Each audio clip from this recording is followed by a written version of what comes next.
despite what you might be thinking, these two circles are not equal. I repeat, these two circles are not equal. One is in fact larger than the other. What I need you to do is determine which one that is. So, please raise your hand if you believe the blue circle is larger than the red. All right. Please raise your hand if you believe the red circle is larger than the blue. All right, very good. Now, before I said anything about these two circles, what was your first instinct?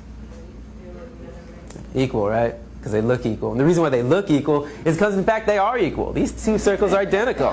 Yet I got just about every one of you to raise your hand and say that they're not. So what do we learn?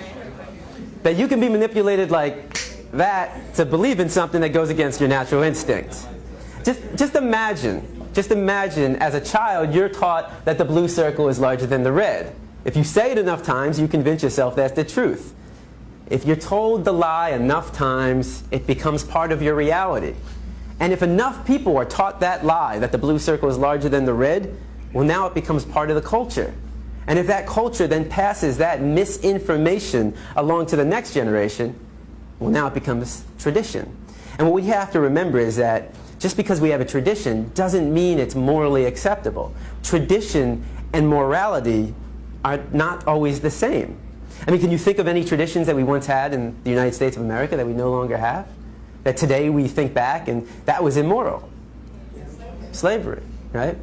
Less than 200 years ago. And that was a tradition. So the traditions we have today doesn't necessarily mean they're morally acceptable. And as we evolve as a culture, so do our traditions. Now, The Matrix is a story. It's a story. When told enough times to enough people, it becomes part of that culture. It becomes the tradition. And this story is being told over and over every day. In fact, if you believe the image on the carton is where you're getting your milk from, you're deceiving yourself. This is a fantasy. It only exists in your head. It's a blue pill fed to you by the industry to get you to buy their product. This is the Matrix, the lie we tell ourselves about where our food is coming from. The reality is far more disturbing. 90 to 95% of the milk, the meat, and the eggs that we consume in the United States are coming from these conditions. In fact, every year in the United States, 10 billion, right? 10 billion are being slaughtered for food. So what that works out to be is that every second in the United States, 300 animals are killed, just like that. So 300, 600, 900, 1,200. By the time I'm done talking today, there'll be over 1 million animals that have been slaughtered. And most of us don't even blink an eye. I mean, how is it possible that in the United States of America we can slaughter 300 animals every second and not question that? Because of the story we've been told. The story justifies the action. If you say it enough times, you actually convince yourself that's the truth. How many of you were taught as a child you need to eat meat to get protein? I mean, I know I was. How many of you were taught you need to drink cow's milk to get strong bones? Not dog milk, not chimpanzee milk, not elephant milk, not rhino milk, not hippo milk, not tiger milk, not lion milk, not giraffe milk, not elephant milk. Did I say that already? I think you get the point. Not even our own mother's milk, but we need to drink cow's milk to get strong bones. The absurdity of drinking the milk from any other species and any other being besides our own mother, when it's said enough times, loses its absurdness. Now, the first thing we've been taught is that our diet is natural. You know, we eat meat, dairy, and eggs, so therefore it must be natural. So let's find out. Now, you have two images on the wall. I want you to tell me all the thoughts that come to mind when you see the image on the left. And don't be afraid to scream out. What do you see? Fresh, yum, sweet, right? If I come into the room with a basket of strawberries, how many of your mouth starts to salivate? Your mouth starts to water? If I take a strawberry and I put it under your nose, what do you smell? If I take a knife and I slice that strawberry in half and put that under your nose, now what do you smell? Notice how all the sensations remain the same. You see a strawberry and it looks like a strawberry. You smell a strawberry and it smells like a strawberry. And you take a bite out of a strawberry and surprise, surprise, it tastes like a strawberry. Exactly, it's a strawberry. But what thoughts come to mind when you see the image on the right? Cute. You know, when I go to a classroom, you'll get half the kids who say, oh, cute. Animal, pig, Wilbur, babe. So half the class will see an animal, and the other half of the class will see bacon, sausage, ham, pig, sweet pork, and hot dog. They'll see a food. It's one or the other. You're either seeing an animal or you're seeing food. Now, what would happen if I took one of the pigs living, brought him into the room right here, and put him right in front of you? Does that change it? Now what do we see? And I mean, what would we think if one of us got up and started chewing on the pig? Not very normal. If I come into the room with a pig under my arm, how many of your mouth starts to salivate? Right? If I took a knife and I sliced that pig in half and put that under your nose, now what do you smell? You smell the stench of death. You smell a rotting corpse, bacteria, decomposing flesh.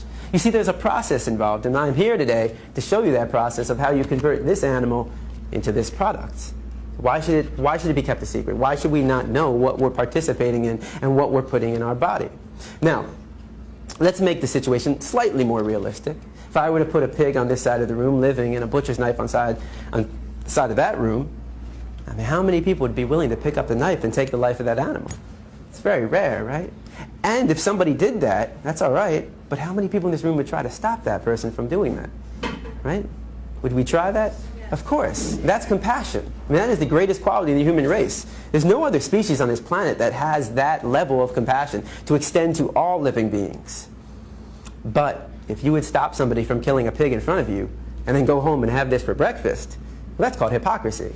You know, just because it comes in a nice, neat package all dressed up in your supermarket, just because you didn't take the knife and shove it through their jugular, just because you didn't get blood on your clothes, and just because you didn't hear their screams doesn't mean you didn't participate in the killing. Every time we buy this product, we are supporting somebody else doing what we ourselves wouldn't want to do, what we ourselves wouldn't want to see, and what we ourselves wouldn't want to hear.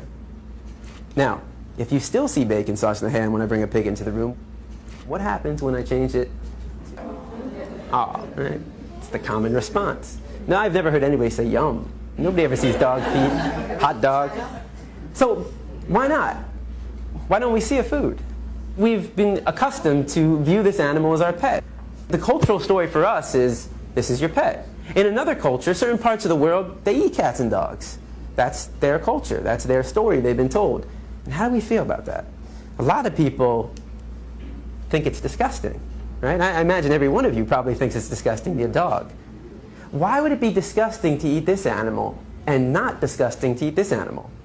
Why would it be wrong to eat this animal and right to eat this animal? And most importantly, why would it be wrong to kill this animal and right to kill this animal? Culture. It's culture. It's the story. It's the matrix that we've been told. But culture is just a story. That's all it is. It's just make-believe. What I'm concerned with is what is natural to the human species. Because every culture has a different story. So let's take a 3-year-old from any country in the world, and you put that 3-year-old in a room, and you line up 5 animals in front of that 3-year-old. A pig, a dog, a cow, a cat, and a chicken. Do you think the 3-year-old is going to know which one to eat and which one to pet? What's the 3-year-old most likely going to do, or try to do? Play with them all. He's going to try to play with them all. The 3-year-old has to be taught, no. Don't play with him. Eat him. Play with him. Pet him. That's what we were taught. We didn't choose our diet. Our diet is a learned behavior. We were raised to perceive this animal as your pet and this animal as your food. If you were to walk outside right now and you saw somebody taking a baseball bat to a dog's head, what would you do? You take action. At the very least, you'd call the police because you recognize that as a violation of this animal's right to be free from harm. Now, if you were to walk outside right now and you saw somebody taking a baseball bat to a pig's head, would your emotional response not be the exact same thing? Of course. Because the question for you is, what's the difference? What's the difference between the two? Right? Is there a difference? You might think one is cuter than the other. But that says more about you than anything about these two animals. You know, a lot of kids will say, well, the nose looks different. But I say, but they both got a nose to smell. Some kids will say, well, he's got hooves and he's got paws. I say they both got feet to walk and run. Some kids say, well, his ears are going up and his ears are flappy. They both got 2 ears to hear. They both got 2 eyes to see. They both got a heart to beat and a mind to think. And the reason why we would take action for both of them is because we recognize the equality between them and not the difference. Any difference is insignificant. The similarities, though, are striking. We know they're equal, yet every time we sit down for a meal, we create that separation. We create that inequality.